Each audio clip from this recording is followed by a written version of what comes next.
I met Richard in 1992 when I was 12 years old. Yeah, that's me. He had started dating my mom, Terry, a few months earlier, and she finally decided he was worthy to bring around the house to meet me and my sister. I don't actually remember meeting him. My mom says I gave him a hard time for the first year. I don't remember that either. What I do remember is him showing up at one of my birthdays driving his red Austin Healey convertible and taking turns giving all the kids on the street a ride in it. And I remember how he bought me my first electric guitar and taught me how to drive a stick. One of my favorite memories is all of us taking a family trip to Italy and how Richard and I took turns driving the Amalfi Coast, racing through the narrow streets, past buses and taxis and roadside markets, all the while my mom pleading from the back seat for us to slow down. I remember us building model rockets together and shooting them off. Well, he was building them and I was watching. I remember him giving my best friend Mike advice. Yeah, that's Mike. When Mike was thinking of getting married. Just fucking do it. That was his advice. JFDI, as he liked to call it. And that's how he lived his life too.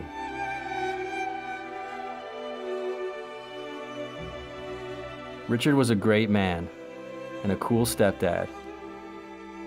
He never had any children of his own, but he was a second dad to me. And I think to a lot of us too. And I think that's just the way he liked it.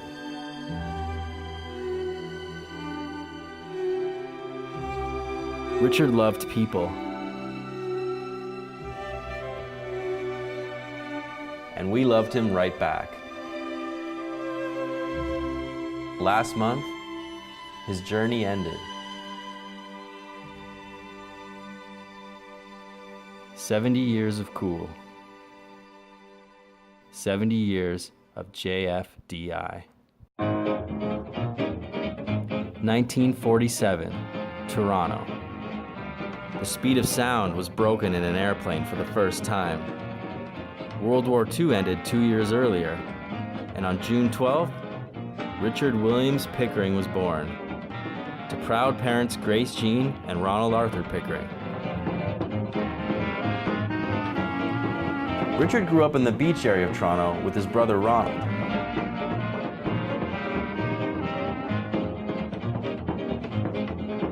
In the late 1950s, his dad ran as a Liberal candidate in the federal election. Richard helped him campaign, despite losing out to this guy, John Diefenbaker. He loved music. Don't let me down. He grew up during Beatlemania and played lead guitar in a high school rock and roll band called The Sneakers. Later, he gained local fame as DJ Reverend Rick Rude, spinning at local watering hole Scotland Yard. His dream was to be a fighter pilot. He got his pilot's license, but soon learned he was partially colorblind and was disqualified. To make up for it, he got really into things that also moved really fast.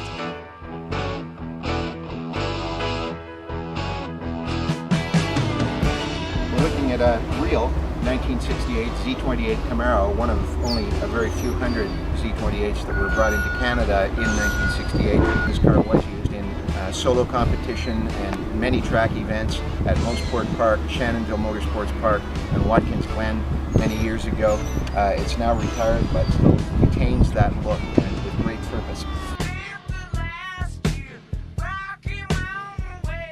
To say Richard loved cars was an understatement. If the words car guy were ever put in the dictionary, Richard's picture would be there. He built his business around cars. Automotive detailing and events. And that's what Richard liked to do, build things. He also built some of the best car exhibits the world has ever seen. For over 20 years, he curated the Classics collection at the Toronto International Auto Show, culminating with his tribute to Carroll Shelby, one of his personal heroes. Well, the event is a gala in honor of Carroll Shelby, a tribute to the career of an 87-year-old man. He was the man that is at the core of the AC Cobra, which almost any car enthusiast knows what that is. We've pulled together an exhibit of over 40 extremely historic automobiles to celebrate this, and on and on and on. So we've got really an exciting collection and an exciting event going on. He loved working on his boat, the Metaphor, with my mom, and spending time with his friends at the yacht club. He never turned down a chance to share a drink with friends.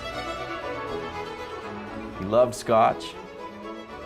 He commonly referred to himself as the Grey Eminence in our Scotch club. He loved history, an avid reader, an expert historian on all things World War II. He was a man who valued precision and never did anything half-assed. Even his hobbies he did on a grand scale, building this intricately detailed model railroad, a Prohibition-era town he called the Scumbucket Creek. I got involved at Christmas time back, I guess about 7 or 8 years ago, in building a cup railroad for a nephew's bedroom. It was just an absolute thrill, and we had so much fun doing it. And I kind of got to a point, oh, geez, I want to do that, So that was my starting point, and the result is what you see now, which is the Scumbucket Creek Railroad. I found that both my hobby and my profession were automobiles, and that I was kind of doing cars 24 hours a day. Not such a bad thing for a guy like me, really, but I did get to a point where I thought, I need to kind of broaden out a little bit and have a little fun.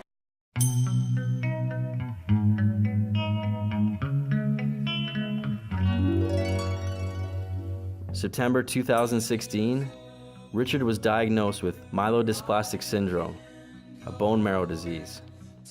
He had a stem cell transplant at Juravinsky Hospital in Hamilton, with the cells that his brother Ron generously donated, all 5.2 million of them.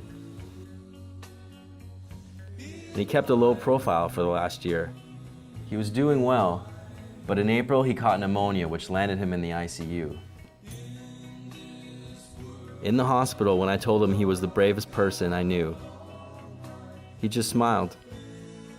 Richard was the toughest guy I've ever met, fighting right up to the end.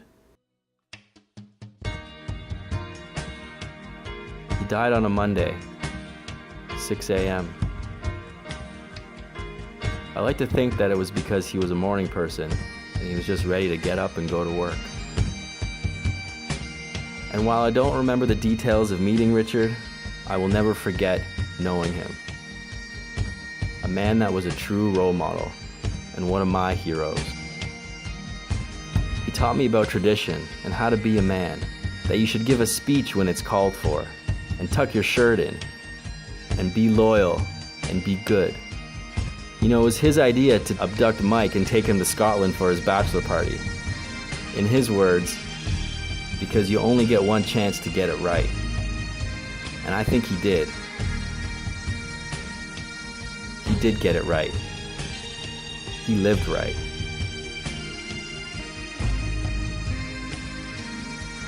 Tackling adversity, head on, without flinching.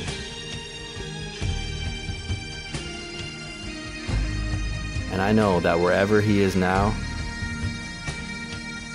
he's flying.